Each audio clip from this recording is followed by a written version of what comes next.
Beaucoup de problèmes dont souffrent les êtres humains sont simplement parce que on a perdu cette conscience de la façon d'être en phase avec les nombreuses forces.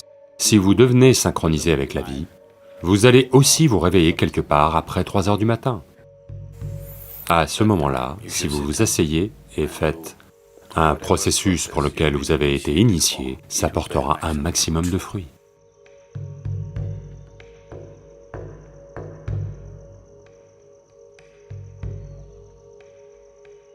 Dans la façon dont la planète tourne et ce qui a lieu, quelque chose de très fondamental change quelque part entre 3h20 et 3h40.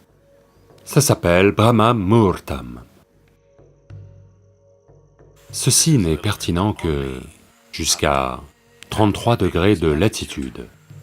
Votre système, le système humain, fonctionne d'une certaine façon. C'est une possibilité.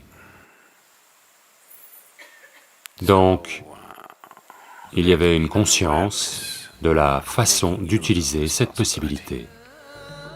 Votre vie est le produit de beaucoup de choses qu'on appelle l'univers, beaucoup de choses qu'on appelle l'existence.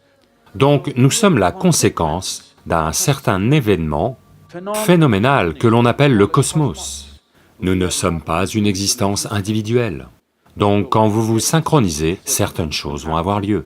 Vous savez, il y a une cigale là où on est dans le Tennessee, l'ashram américain. Elle se réveille une fois tous les 17 ans. Pouvez-vous faire mieux? Elles savent que c'est 17 ans, et elles se réveillent, et elles se reproduisent et se rendorment. Elles comptent le temps, une fois tous les 17 ans. Aucun réveil nulle part. Eh bien, comment est-ce possible? Ce que je dis, c'est qu'elles sont en phase avec la nature.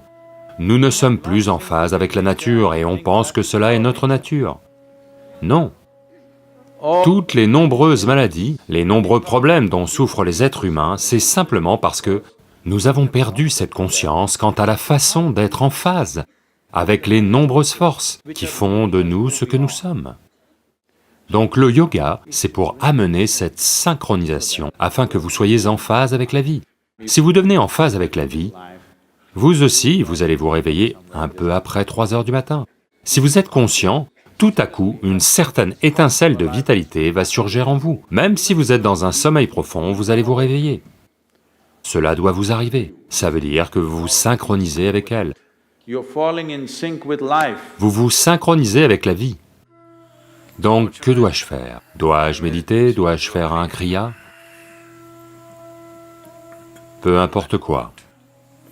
Vous devez faire un processus pour lequel vous avez été initié.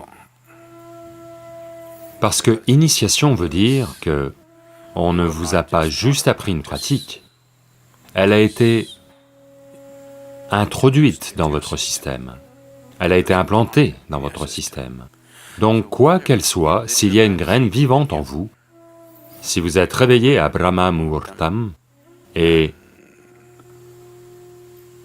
que vous vous asseyez, quelle que soit cette pratique, elle porte un maximum de fruits, du fait de la façon dont la planète se comporte par rapport à votre système. Si vous devenez conscient d'une certaine manière, un certain niveau de conscience est atteint en vous. Vous verrez, vous saurez simplement quand est ce moment. Si vous vous couchez au bon moment, vous n'avez pas besoin de regarder votre montre. Vous saurez toujours à quel moment il est 3h40. Parce que le corps va se comporter différemment. À ce moment-là, si vous vous asseyez et faites n'importe quel processus pour lequel vous avez été initié, pas ce que vous avez pioché dans un livre, ça portera un maximum de fruits. La graine va recevoir le soutien nécessaire à ce moment-là pour qu'elle germe, ou se développe plus rapidement qu'à d'autres moments. Ceci n'est que pour les initiés. Si vous n'êtes pas initié, vous êtes un yogi des livres. Alors 3h40, 6h40, 7h40, pas tant de différence. Les sandhya kalas sont plus importants pour ces gens-là. Sandhya veut dire 20 minutes avant le lever du soleil, 20 minutes après le lever du soleil, ou 20 minutes avant le coucher du soleil et 20 minutes après le coucher du soleil. Il en va de même pour midi et minuit, mais ceux-là sont d'une autre nature. Donc ces deux crépuscules sont mieux pour les non-initiés. 3h40 est bien pour ceux qui ont été puissamment initiés.